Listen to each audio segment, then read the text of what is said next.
Good afternoon. Good afternoon. Thank you for staying here. You're welcome. I was worried when I was the last speaker that I'd be talking to my wife and my daughter. I don't know how much they paid you to stay, but thank you. What an incredible day. Ideas worth spreading around. Thank you, Katie. Thank you, TEDx staff. Thank you, ninjas. Thank you, sponsors. What a spectacular day.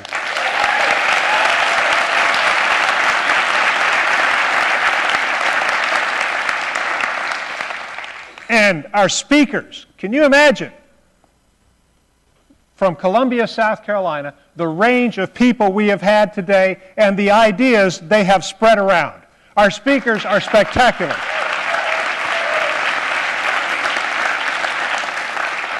Of course, being last, I feel like Elizabeth Taylor's seventh husband.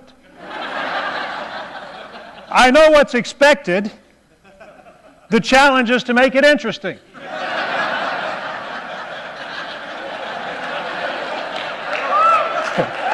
Now, well, there will be some free speech, I promise. Some of it you've paid for already, so you might as well listen to it, right? Now, my understanding is to do this, I've been in academia maybe 5 years, so some of the jargon is worn off on me. We've got to have a premise, we have to have some examples, and we have to have an action plan. Now, in the university setting, the action plan never arrives. But here, the action plan must arise. So, what is my premise?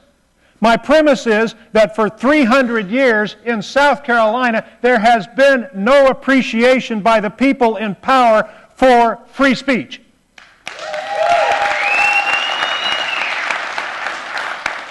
Part of it is because of our history, which I will explain. Part of it is because of ignorance. We've seen examples recently. Part of it is too much of our indifference, because we have sat back and let people do things to other people merely because they didn't like what was being said. Now, how do I make this interesting? I noticed that several of my former students are in the class, and one who hadn't gotten the message yet because she's over here on her cell phone. In my class, you can't wear a hat. I don't want you to look stupid and prejudice your grade. You can't be on your cell phone unless you're talking to your bookie. Against Carolina, always take the points. So I graduated from Carolina. I know of what I speak. I am going to give a pop quiz.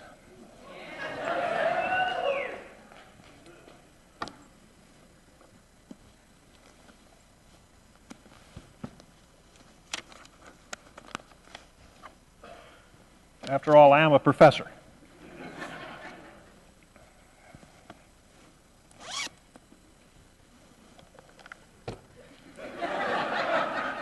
It's gin.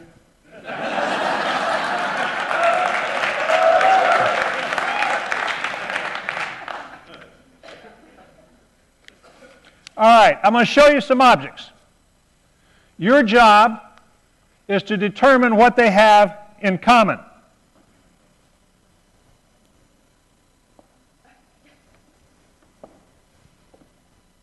Or perhaps like this.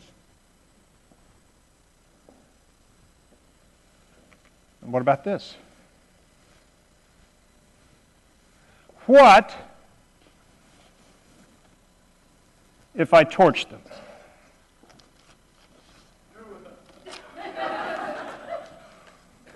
I knew Katie gave me the sealed one for a reason.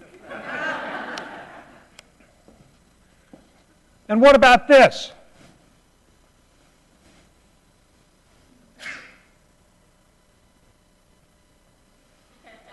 On a t-shirt, worn, actually it was on a jacket, worn in the Los Angeles County Courthouse during the Vietnam War.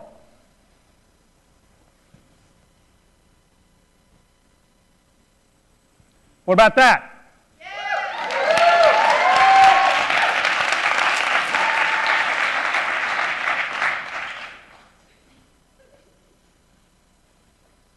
what about this? This is something that fires up a lot of people in South Carolina without the need for a match.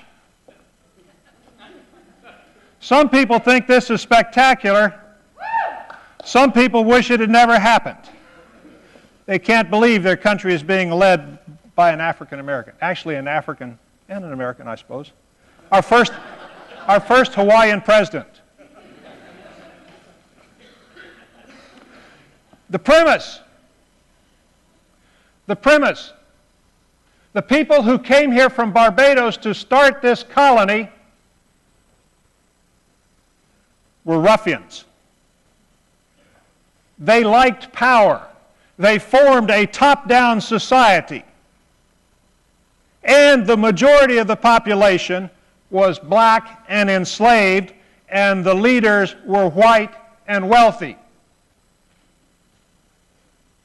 and just as scared as they could possibly be of their slaves.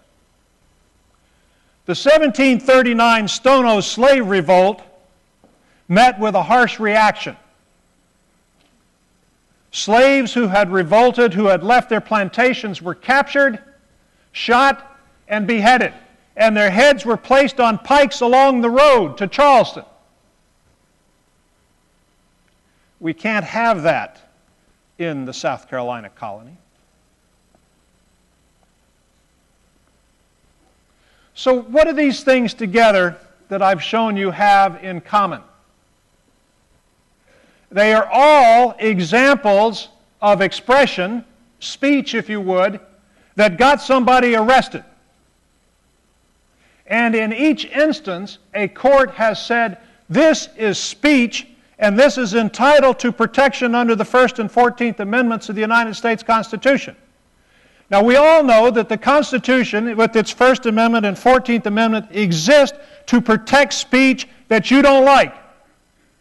Because we don't need protection for speech that everybody likes. Barney's song does not need the First Amendment. We need the First Amendment for speech that is reprehensible, offensive, annoying. We need protection for speech that excites, motivates, angers, makes people uncomfortable. And we don't have enough of that in South Carolina.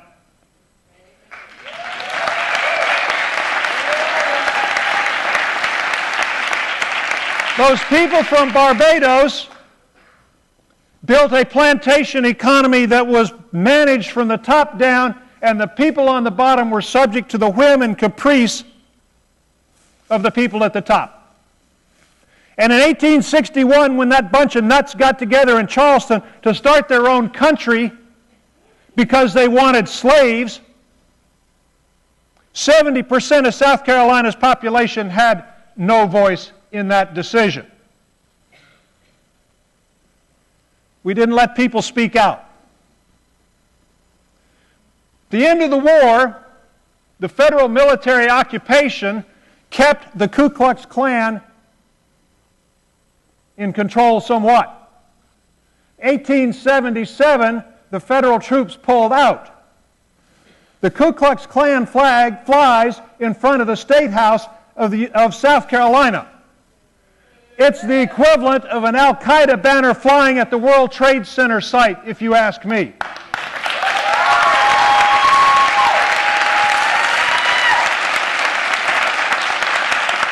You start an armed revolt against my country, your flag shouldn't be anywhere near where I am.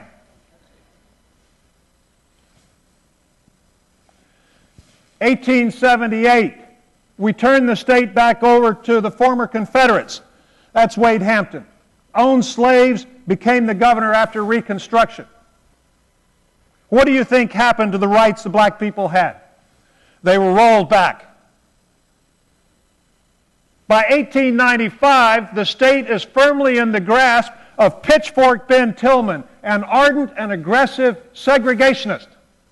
And the black codes were enacted to disenfranchise black people and to keep people from expressing sentiment about how that might be wrong.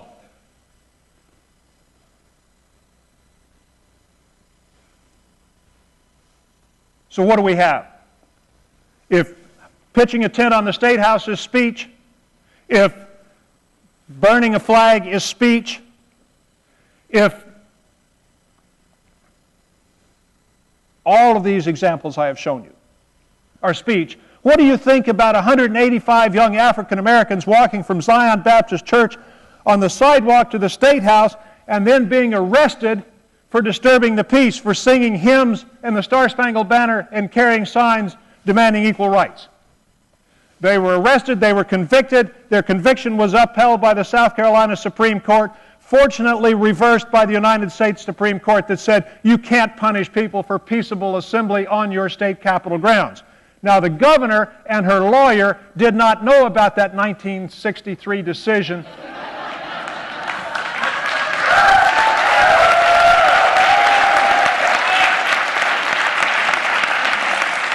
But it's not just what gets done to black people.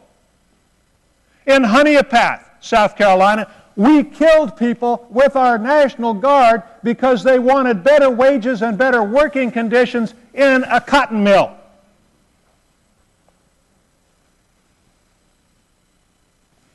What about this sad chapter? What is it when you gather peacefully to protest segregation in a bowling alley in Orangeburg, South Carolina, and the State Highway Patrol comes down and shoots and kills 3 students? And the gunshot wounds were in the back and on the soles of their feet. No outrage in South Carolina. That's a body bag in the back. That is a student shot by the Highway Patrol lying on the ground in Orangeburg, South Carolina. It's not just the powerless. This is the monument to N.G. Gonzalez. He was the editor of the state newspaper.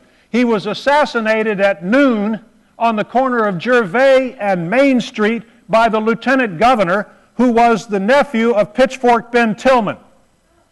He was tried. Tillman was tried in Lexington County. He was acquitted, even though Gonzalez was unarmed and one of the witnesses was a Columbia police officer. General William Westmoreland got an honorary degree at the university for leading American troops in that glorious war in Vietnam, and a small crowd of protesters was chased off campus by the state law enforcement division. Brett Bursey held a sign when George II came to the airport that said, "No war for oil." Brett was arrested for not being in the free speech zone. He was arrested because he was in an unmarked no speech zone, apparently known only to the people who arrested him.